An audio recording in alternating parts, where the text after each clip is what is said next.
Welcome back, everyone. If you're a Canucks fan, well, you know this season hasn't exactly been smooth sailing.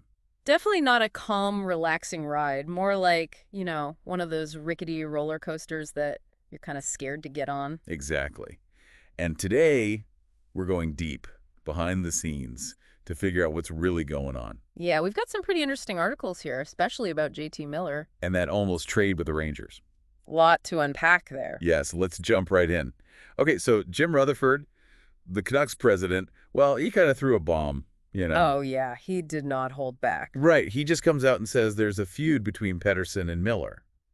Like, publicly. Which is not typical. Not typical at all. Like, usually teams try to keep that stuff quiet. Yeah, you handle disagreements internally, behind closed doors. Exactly. So this is like, whoa, what's going on in Vancouver? Big question. And then there's Miller's reaction, or should I say, lack of reaction. Yeah, he basically dodged every question about it, just kept saying no comment to reporters. Over and over and over. Which some people saw as kind of disrespectful. For sure, it definitely gives off a certain vibe. Passive-aggressive. Yeah, something like that. Makes you wonder what's going on in his head. Totally. So, okay, putting that aside for a minute, there was that whole almost trade situation with the Rangers. Oh, yeah, that was wild. Right, like they were this close to trading Miller for Philip Child, Ryan Lindgren, and a first-round pick. Yeah, that's a pretty big offer.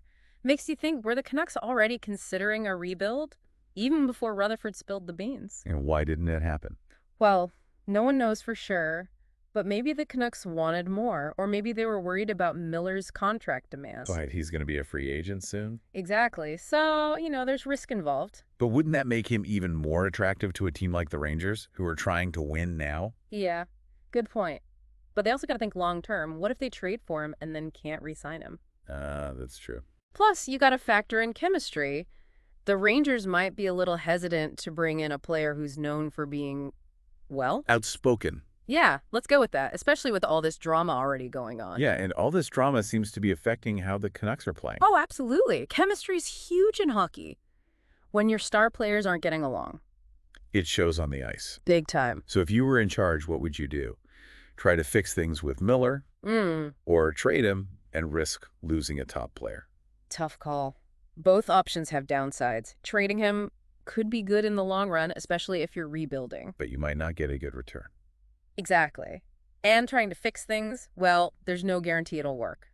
So it's a lose-lose situation. Not necessarily, but definitely a tricky one. No easy answers. Nope. So what's next for the Canucks? Well, they're at a crossroads. Yeah. The decisions they make now will have a huge impact on their future.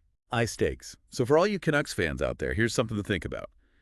Imagine you're the new general manager. What's your first move? Do you try to play peacemaker between Pettersson and Miller? Maybe shop Miller around, see what other teams are offering? Or bring in a new coach and hope they can shake things up? It's It's your call. Thanks for joining us for this deep dive, everyone. Until next time. See ya, Jana.